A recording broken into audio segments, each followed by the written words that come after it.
సమాజమే తలదించుకునేటువంటి ఒక పరిస్థితి వచ్చింది. ఇటువంటి సందర్భాలు అనేకంగా సార్లు వచ్చాయి. చిన్న చిన్న పిల్లలపైన అత్యాచారాలు చేయడాలు, వావి వరస లేకుండా తల్లి చెల్లి అక్క అమ్మ అనే తేడా లేకుండా మహిళలపై అత్యాచారాలు చేయడాలు, ఇటువంటి ప్రతిసారి కూడా సమాజం తలదించుకుంది. మళ్ళీ అటువంటి పరిస్థితి చోటు చేసుకుంది. కూతురు వరుసనటువంటి ఆ అమ్మాయికి రాత్రులు ఫోన్ చేస్తూ ఉండేవాడట, వేధిస్తూ ఉండేవాడట, వీడియో కాల్ చేస్తూ ఉండేవాడట, పిచ్చి పిచ్చి ఫోటోలు పంపిస్తూ ఉండేవాడట. పిన్ని ఊరికెళ్ళింది, నాకు మూడొచ్చింది, రమ్మని పిలుస్తూ ఉండేవాడట కూతురు వరుస అవుతున్నటువంటి ఆ అమ్మాయిని. చాలా దారుణంగా వాడు ప్రవర్తించాడు. వాడు మనిషి కాదు, మానవ మృగం. నడి రోడ్డు పైన పిలిచి వాడు దేని చూసైతే విర్రవేగుతున్నాడో, మగాడిగా ఎలా అయితే మారిపోయాడో, నడి రోడ్డు పైన వాడి ఖండాలుగా ఖండించాల్సిన అవసరం అయితే ఉంది. నిజంగా ఇది ఒక జర్నలిస్ట్గానే కాకుండా సామాన్య వ్యక్తిగా కూడా కొంత ఆవేదన భరితంగానే మీకు ఈ వార్త చెప్తూ ఉన్నాను. అనంతపురం జిల్లాలో చోటు చేసుకుంది ఈ ఘటన. అనంతపురం జిల్లా పెనుకొండలో ఈ దారుణం చోటు చేసుకుంది. కూతురికి, సొంత అన్న కూతురికి, తన తోడబుట్టినటువంటి అన్న కూతురికి బాబాయ్ లైంగికంగా వేధింపులకు పాల్పడ్డాడట. అర్ధరాత్రులు వీడియో కాల్ చేసి మాట్లాడాలంటూ టార్చర్ చేస్తూ ఉండేవాడట.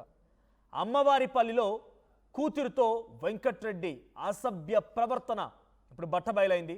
పిన్ని ఊరెళ్ళింది, మంచి మూడ్లో ఉన్నానంటూ కూతురికి అసభ్యకర ఫోటోలు పంపాడట ఆ దుర్మార్గుడు. ఆ బాబాయ్ అట, వాడు బాబాయ్ కాదు, వాడు నిజంగా రెడీ రోడ్డు పైన వీడిని ఎలా శిక్షిస్తే బాగుంటుందో మీరు కామెంట్ చేయండి. సో ఇక్కడ వేధింపుల పైన పోలీసులకు ఫిర్యాదు అందింది. ప్రస్తుతానికి ఆ దుర్మార్గుడు కోసం పోలీసులు గాలింపు చర్యలు చేపడుతున్నారు. ఇక్కడ చూడండి, ఆ వీడియోలో ఆ విజువల్స్ మనం చూస్తున్నాం.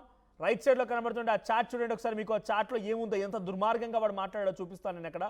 ఒకసారి ఆ చాట్ ప్లే చేయండి, పీసీఆర్ చేసి ఇక్కడ హోల్డ్ చేయండి. నిద్ర రాలేదు, పిన్ని ఊరికెళ్ళింది, మంచి మూడ్లో ఉండి, నెక్స్ట్ ప్లే చేయండి, స్క్రోల్ చేయండి దాన్ని. మంచి మూడ్లో ఉన్నా, మంచి మూడ్ ఉందంట. తర్వాత వాడు ఫోటో పోస్ట్ చేశాడు. ఆ ఫోటో అసభ్యకరమైన ఫోటో, ఆ ఫోటో చాలా అసభ్యకరమైన ఫోటోని వాడు పోస్ట్ చేయడం చూస్తూ ఉన్నాం. Due to some guide lines మీకు ఆ ఫోటో చూపించలేకపోతున్నాను. సో నెక్స్ట్ ఇదొకటే కాదు, నెక్స్ట్ చాటింగ్ కూడా ఉన్నాయి. నైట్ వీడియో కాల్ చేసా, నిద్ర రాలేదు, పిన్ని ఊరెళ్ళింది. నిజంగా ఎంత దుర్మార్గంగా, అన్న కూతురికి, సొంత అన్న కూతురురా వెదవా. నిజంగా తనకేమైనా బాధ కలిగింది, బాబాయ్ నాకు ఈ బాధ కలిగిందంటే తండ్రి స్థానంలో ఉండిపోయి ఆ అమ్మాయిని రక్షించాల్సింది పోయి ఎటువంటి పిచ్చి వేషాలా, ఇంత దుర్మార్గపు వేషాలా. వాడిని చాటింగ్ చూడండి, ఆ అమ్మాయితో ఎంత మిస్బిహేవ్ చేస్తున్నాడు. ఫోటో చూడండి.